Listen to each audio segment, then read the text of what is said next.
Hello, welcome to our 2050 Biomode project, the Magical Band-Aid. We are Team SCUT-CHEM from South China University of Technology. This year, we focus on kidney health issue, and we try to design a new therapy to treat CKD, chronic kidney disease. Well, have you ever been concerned about CKD? Nowadays, CKD has become a worldwide health concern because of its high morbidity, high mortality and disability, as well as huge treatment difficulties and cost. Clinically, urine protein is an important index of CKD, and is also the main factor that worsens it.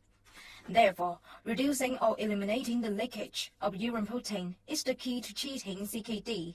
The formation of proteinuria and occurrence of CKD are closely related to the dysfunction of glomerular filtration barriers. In glomeruli, podocytes, like many hands, wrap capillaries. The capillary wall, glomerular basement membrane, and podocyte layers constitute the glomerular filtration barriers together. And on the capillary wall, there are abundant glycoproteins with negative charge, which creates a negatively charged atmosphere, become the charge barrier and can effectively repel and block micromolecular proteins with the same charge.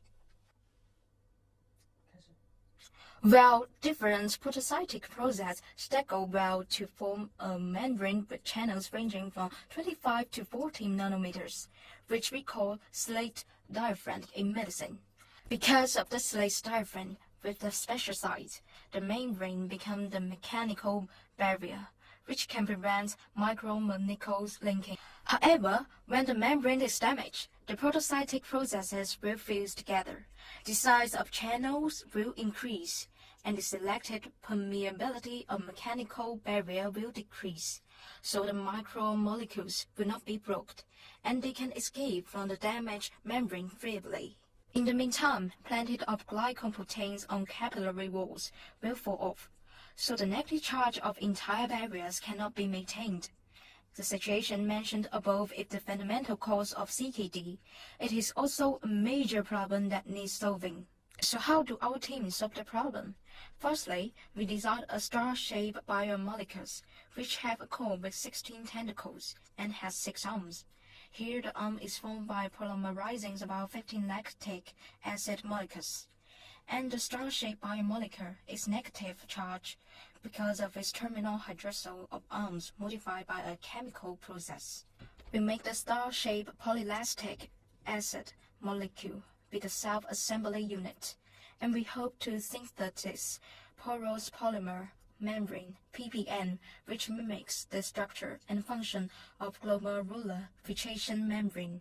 Secondly, we drop a certain quantity of glycerol drops to the solution full of star-shaped polylactic acid, and then add ice water, using the method of solvent exchange to get a negatively charged PPM with certain quantities of holes of specific size and evenly distributed. Other characteristics of the membrane can be listed as follows.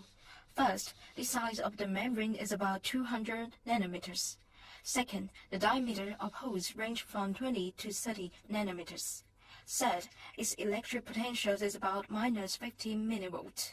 Thirdly, we couple antinervin, one of the specific antibodies of glomerular filtration membrane, with PPM. After being injected into the blood vessels, our membrane can pass through the glomerular filtration barrier and adhere to the damaged membrane because of the recognition between antigen and antibody.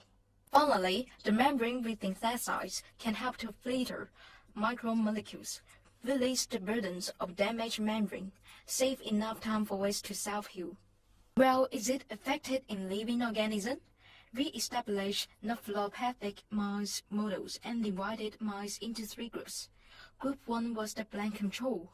Group 2 and Group 3 were injected with equal amount of BSA every day. Group 3 were injected with PPM epinephrine every 4 days in moderation. Group 2 were injected with the same amount of saline. We continued observing their everyday change of urine protein amount for 45 days. We got a beautiful curved chart that could show good treatment effects of our membrane material clearly. We found that urine protein ratio of group 1 maintains the same level at 0. The data of Group 2 shows a sharp leap, while the data of Group 3 also illustrate a steady increase, but the data is always obviously below Group 2's. That means our membrane is highly effective to reduce urine protein and cheat CKD. We really hope our project may offer a brand new idea for cheating CKD and can be expected to exert great impact on the social community.